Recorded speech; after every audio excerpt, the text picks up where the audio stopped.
guys, Bisket with another video. So this is the long awaited 3,000 sub special. I have hit 4,000 subs now. That subscriber special will be coming out later as well. But anyway, I want to thank you guys so much for 3,000 subscribers. It's been insane. To think that not too long ago we hit 2K and now we have 3K, well 4K now is just absolutely insane, and I couldn't thank you guys enough for it. So in this video, a lot of people asked, when I did a poll on what should I do for the 3K subscriber special, they asked, a lot of people, an overwhelming amount of people, said Chapter 2. Make Chapter 2 a Puffy's Crab Shack Validity. Now, that, I can guarantee you, there is a little something. There's a little something if you beat max mode on Puffy's Crab Shack Validity in Custom Night. Like, look at this. Chapter 2, Chapter 2, Chapter 2, Chapter 2, Chapter 2, Chapter 2, Chapter 2, Chapter 2, Chapter 2, Chapter 2. Now, I recommend if you want to see a little something, not gonna say what it's for, beat max mode in Custom Night, and you'll see a little something. Now, in this video, I can't really show you much for Chapter 2, since that would be spoiling it, and I'm not in a position where I can actually work on it yet. If you're wondering, I'm not in a position where I can work on it. I still have a few more updates I want to do to Validity and then something else. But it's definitely not cancelled. That's what I want to say. I feel like you guys deserve this since I've been pretty quiet on the subject. But yeah, for this video, I'm going to be showing my process of how I make updates for Puffy's Crab Shack Validity, since I've made a bunch of updates, and basically go through the process from advertising to like scheduling to how I actually make updates. Now, updates are pretty cool to release. It keeps the game alive and stuff like that, so I thought I may as well show somewhat of a behind-the-scenes video on my process from going through these updates. So anyway, without further ado, drop a like, subscribe, and let's get into it.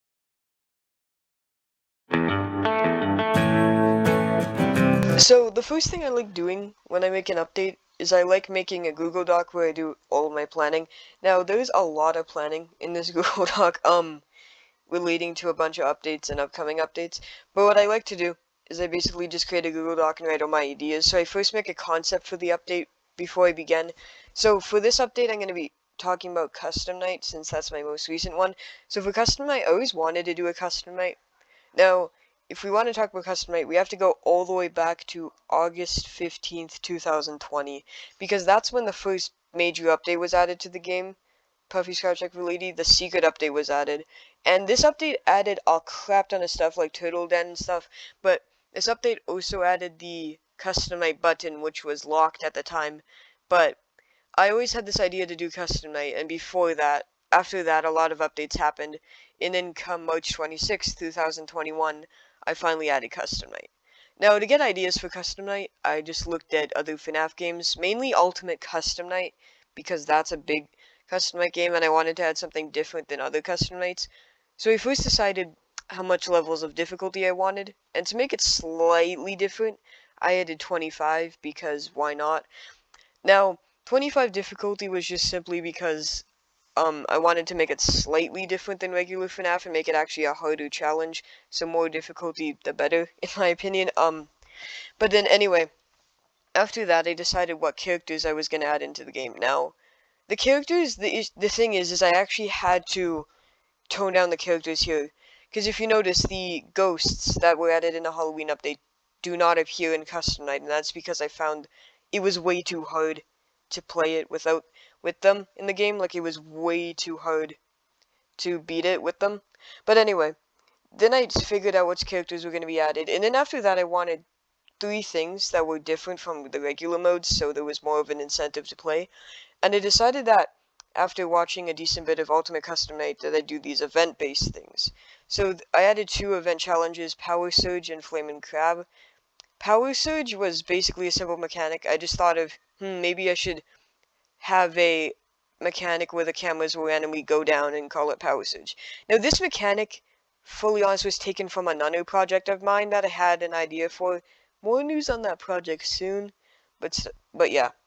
Anyway, Flamin' Crab was just taken from, the name was taken because it's a crab shack, and there's not much to that event. It just makes the ice from Pedro go on faster.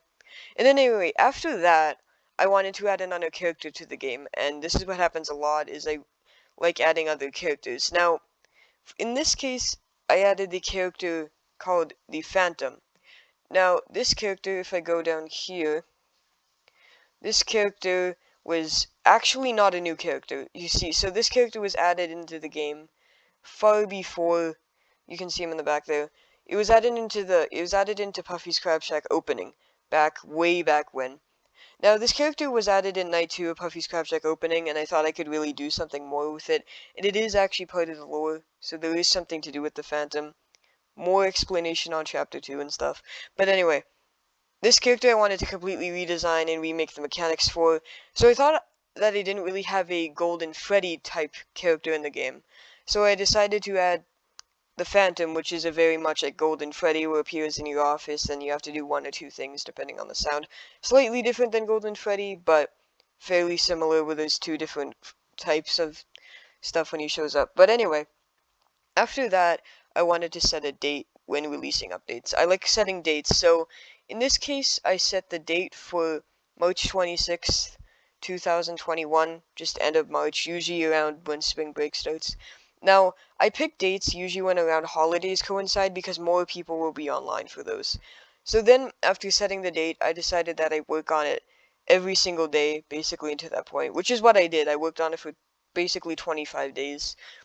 And yeah, that's basically what I did for the concept.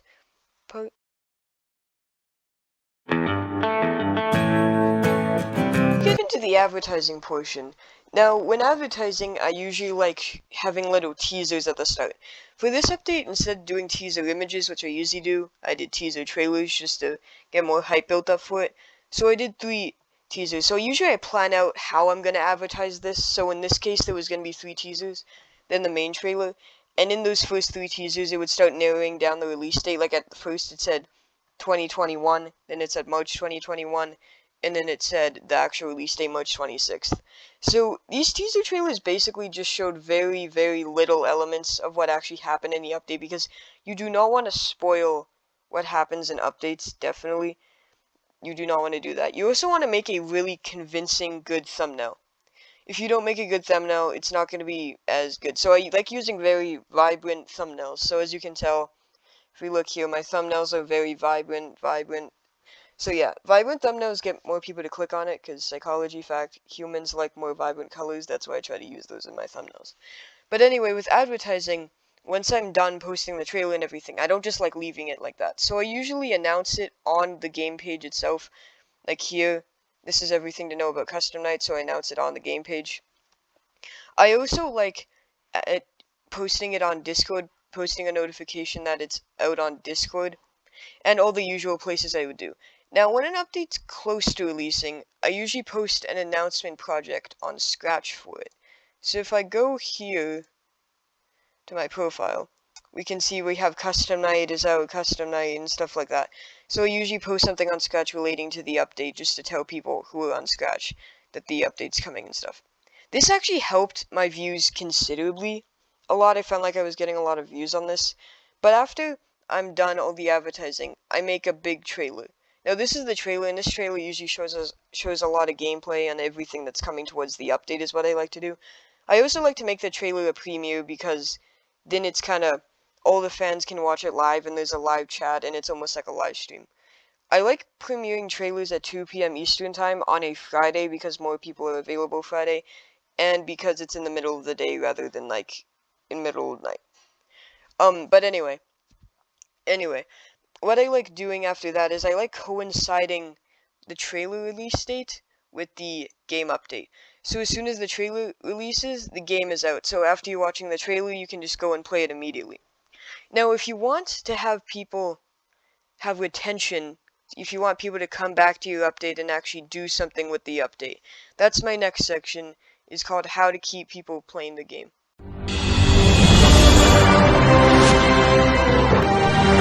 The next thing I like doing once an update is out is putting like a challenge up or something. Now at the start, when the game was first released, it was the secret ending challenge. Who could get the secret ending first? And now it's the custom night challenge. So this challenge is basically whoever completes custom night first on max mode, uploads it to YouTube, gets put on the Wall of Fame in the game. But anyway, this thing is actually extremely helpful to get people talking about it, because you get people collaborating, trying to beat it. Now, this is something that many game developers don't do, but I find actually helps a lot create longevity for the update, is give your viewers a challenge, and then after that challenge is done, do another update and announce it. Now, minor updates are really easy and small to do and good to create a form of longevity, but challenges are even better to do because you get your whole community engaged. But make sure your challenges, when you do it, are available to like every single person.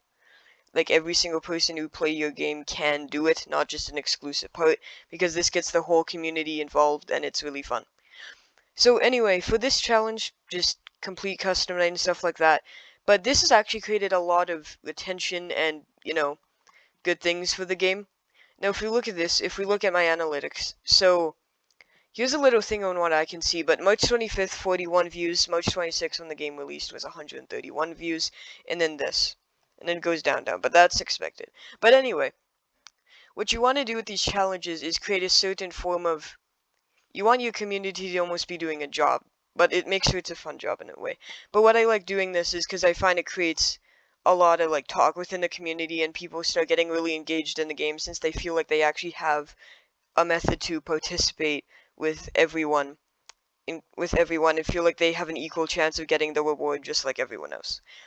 And that's something too that I like doing, is I always want to make sure everyone has an equal chance. Like with the secret ending, everyone could do that. With this challenge, everyone can do this. Especially because there's a separate version where it's just custom night, and if you beat it on that, it still counts. Now, that's just a little bit on how I make updates, but again, I want to thank everyone so much for 3K subscribers. But on that note, guys, like and subscribe, and 4K sub special coming out soon. But on that note, guys, bye!